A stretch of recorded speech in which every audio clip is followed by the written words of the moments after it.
Welcome to the Power Market Report. Today is Friday, January 29th. I'm Albert Liu. Hope you're doing well. Got a great show for you coming up.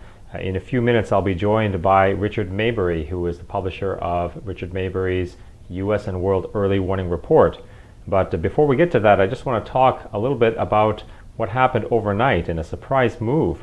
The Bank of Japan announced that it would be adopting a negative interest rate policy for the first time ever. The BOJ will apply a negative 0.1% rate to excess reserves placed at the bank effective February 16th. Now, global markets rallied on the news, but in my opinion, and the opinion of many skeptics, the benefit of this will dissipate quickly. According to the Financial Times, yields on Japanese, French, and German bonds are at record lows now. Half of all European government bonds now carry sub-zero yields. It's just a crazy world. And if you think about the interview I had a week or two ago with Jayant Bhandari, he was talking about basically the lack of productivity in India. How is this productive, having negative yields on savings? In addition, we have slowing GDP. We've been anticipating the results. They were announced earlier today. And GDP, even by government reported figures, if we suspend reality, as John Williams likes to say, and look at the government numbers, well, they were down. The Bureau of Economic Analysis reported that the fourth quarter GDP for 2015 was only 0.7% annualized. That's down significantly from the third quarter of last year, where GDP was growing at a 2% rate. Here's a clip from Reuters and Mohammed El-Arian. The U.S. economy sputtered in the fourth quarter. Growth slowed to an annual rate of 0.7%. Despite the huge drop in gas prices, consumer spending fell from the previous quarter.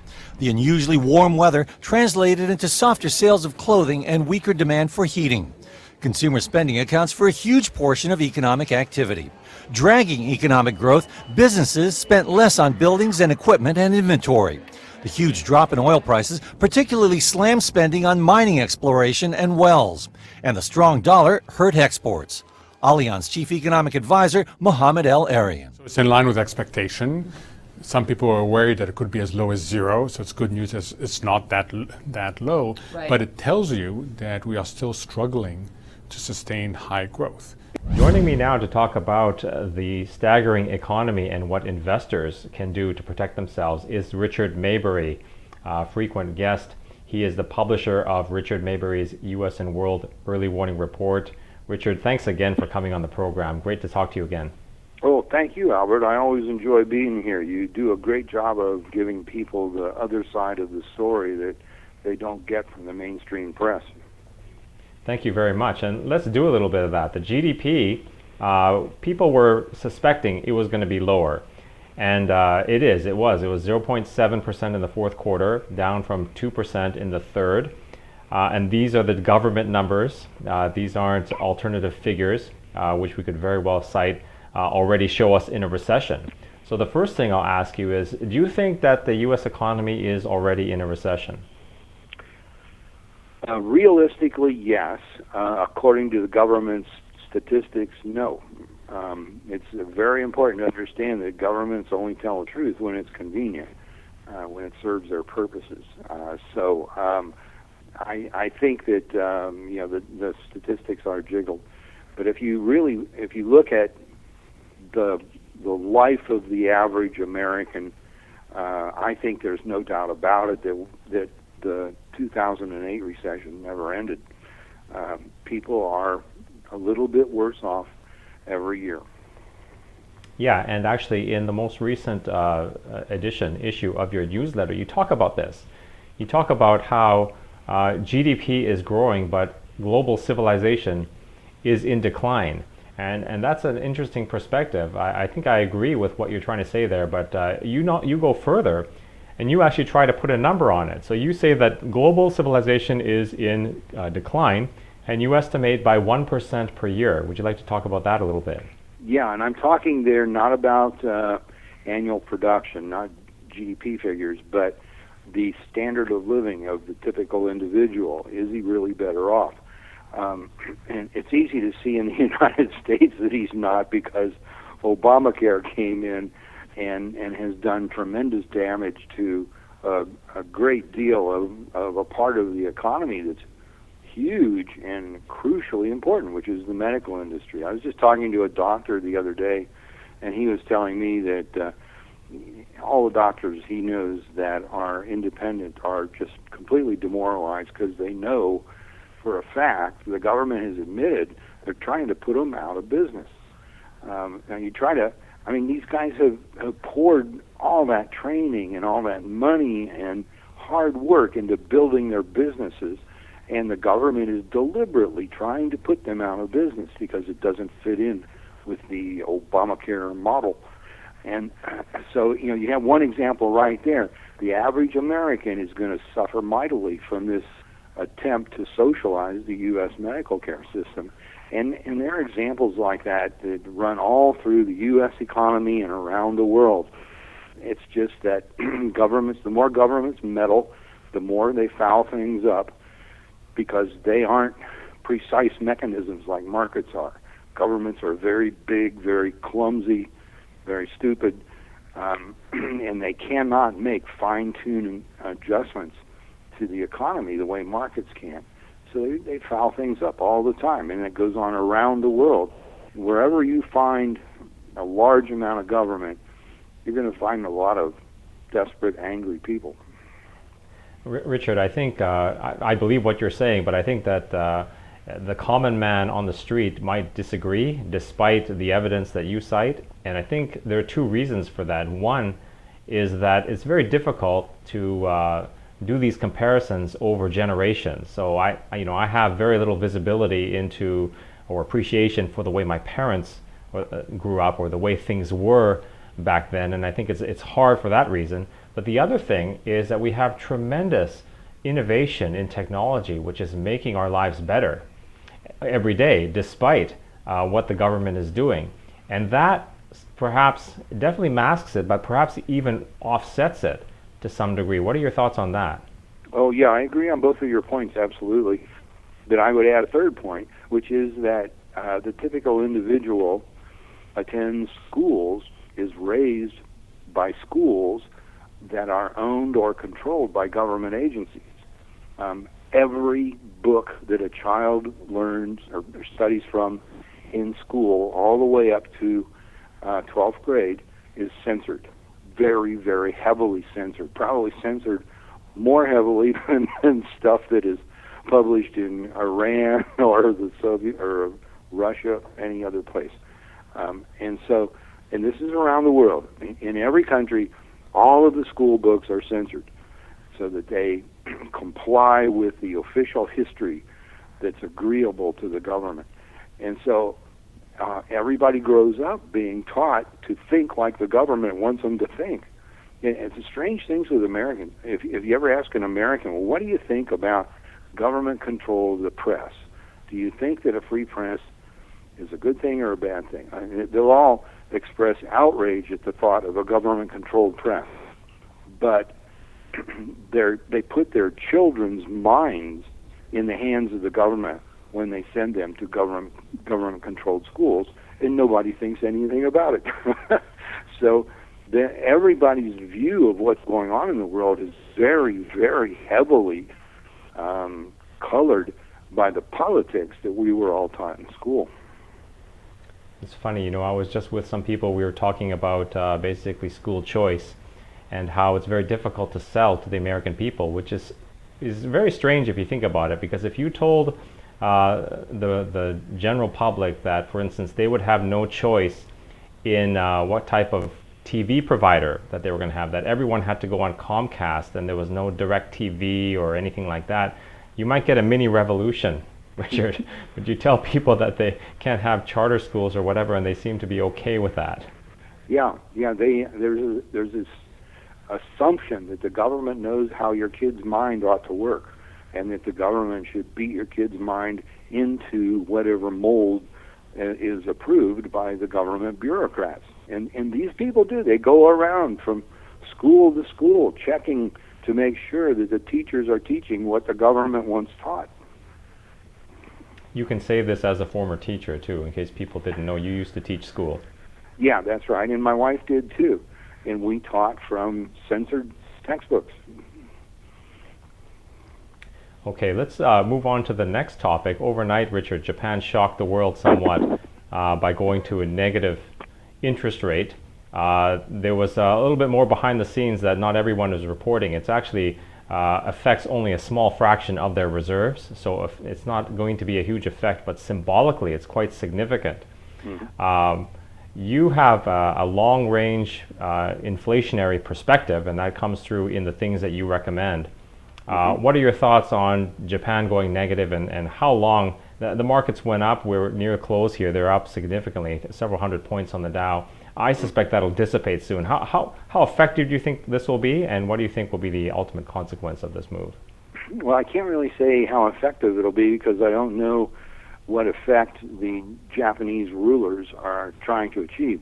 Whenever you see a government do something like this, it's reported in the press as Japan did such and such. Well, no, Japan did not do anything here. Japan is a big hunk of real estate, and it has millions of people living on it, and neither the real estate nor the people have anything to do with what's going on with the currency. It's just maybe a half a dozen or a dozen politicians and bureaucrats at the very top of the government. They decided to do something. So we don't know what it is they exactly have in mind because we haven't talked to them, and they'd probably lie to us if they did talk to us. So you kind of got to look at the general picture around the world and ask yourself, what are governments in general trying to achieve around the world, and what they are doing more and more. And there's a dozen or more governments, major governments, that have already started debasing their currencies, enacting essentially formal devaluations, like back in the days before the Nixon shock. And they're trying to do that as a way of boosting their own economies at the expense of other governments. And what's developed here is a kind of tit-for-tat devaluations, where one government will devalue and then another one will, in order to try to keep up its trade relationships, and then another one will in order to keep up its trade relationships. And it's just spreading around the world. And I would suspect that the politicians and bureaucrats in Japan have that in mind. This is a kind of a toe in the water about the Japanese rulers deciding to get into this tit-for-tat devaluation game. Yeah, and it seems very convenient for Janet Yellen company too. They went ahead with a rate hike, were widely criticized for it. The stock market responded almost immediately, and then how convenient. Japan comes along, as did Draghi earlier last year and others, with this maneuver that seems to have at least soothed the markets temporarily. It's almost as if the U.S. is calling the shots all around the world. Yes, and it is. I mean, the Federal Reserve isn't just the central bank of the United States, it's the central bank of the world. That's kind of an open secret. And in fact, a few days ago, or maybe it was just yesterday, they admitted that they are adjusting monetary policy according to events that are happening in other countries. So they are doing things to you and me and our listeners in response to things that are happening in other countries. So they're sacrificing American well-being for what goes on elsewhere, because they realize that whatever they do, the rest of the world is going to follow up on in one way or another. And events have gotten so that the geopolitical situation around the world has gotten so shaky, so dangerous, that the pressures on the Federal Reserve to do one thing or another are growing. And they're acknowledging that they are now starting to respond to events outside the country. They always did to some extent, but here it was, yesterday or day before, they formalize that. Okay, now you have always had a long-run inflationary perspective. Mohammed Al-Arian, who is a chief economic advisor at Allianz, I saw a headline that said he says to keep 30% in cash at this point. What type of cash balance in the in the environment that this is a very strong dollar environment? What do you think about holding cash in the portfolio? Yeah, it would be interesting to know what he means by cash, because it seems that there's like a half a dozen different definitions. My feeling, as I mentioned in early warning report in the February issue, there is that the thing to keep in mind is that all the governments around the world have got themselves in trouble. Maybe there's one or two exceptions, I don't know, but in general, they're all in big financial trouble because they've been following Keynesian economics for many decades on the assumption that it's true and wise and correct, and it turns out it's not. Big surprise.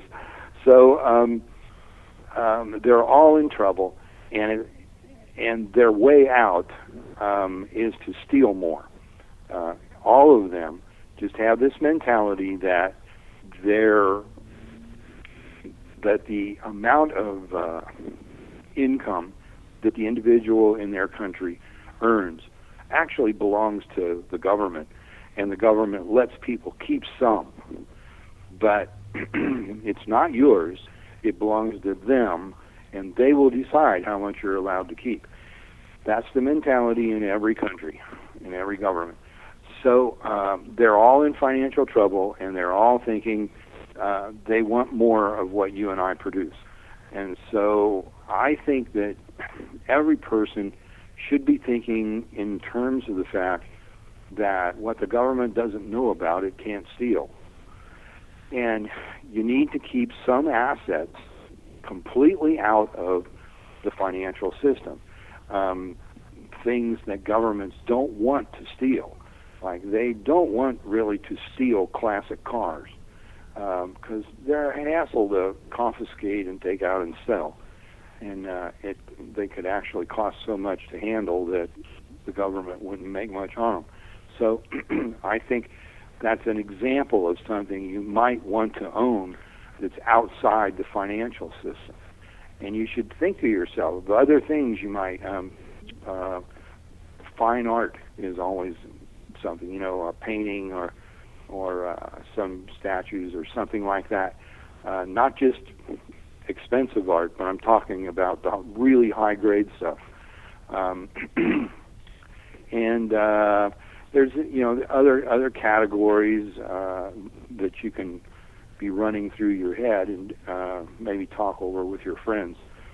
But if you decide to buy some of this stuff in order to change your government money into things the government doesn't want, but that someday you can sell and take the value out of, you just want to make sure that it's going to be something that they either can't track or they don't track, or they just don't want to confiscate because it's hard for them to handle.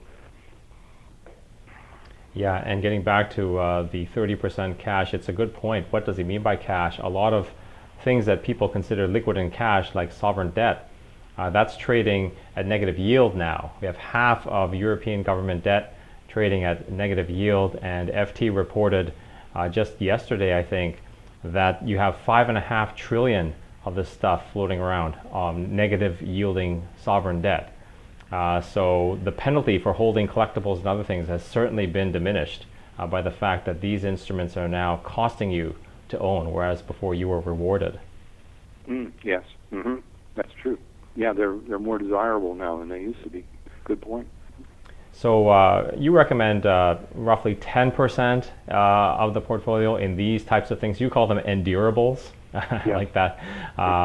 But you also have more traditional security type recommendations as well. And of course, if you have a long run inflation perspective, gold would be one of them. But you also have a great idea in the area of personal defense. Unfortunately, it relates to basically a deterioration of domestic society. But would you like to talk about that a little bit? Yeah. I think, in fact, I'm writing an article on this for the March early warning report right now. I think that the massacre in San Bernardino was a really big turning point for the United States, because it is a confirmation that Americans are at war now inside their own country. Hasn't been a situation like that since the Civil War, but it's here now. And we don't know how many of those people are inside the country or what they've been ordered to do, but we know we are at war. And I think the demand for anything related to security now is going to skyrocket. The more people who become aware that the government isn't doing a really good job of protecting them right now, and it's probably not going to, at least not for a long time. So there's going to be an increasing demand, and your local police are going to be the ones that are going to be most burdened by this. And in the February issue, I've got, I think, 11 suggestions of stocks that I think will profit mightily from this new demand for security. One of them is Sturm Ruger, and another one is Smith & Wesson. They're both firearms suppliers who equip the police. And I think that the police are going to be purchasing not just the firearms, but the ancillary equipment that goes with them in much greater amounts. And then a third one I should point out, and I think this is going to really go big, is Taser International, which produces the Taser weapons.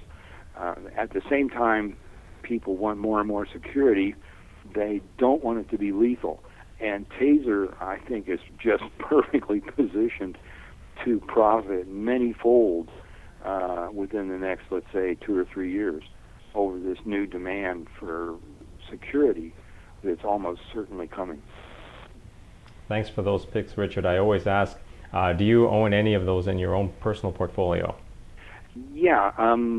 My newsletter is, it's always safe to assume my newsletter is a chronicle of my own investing.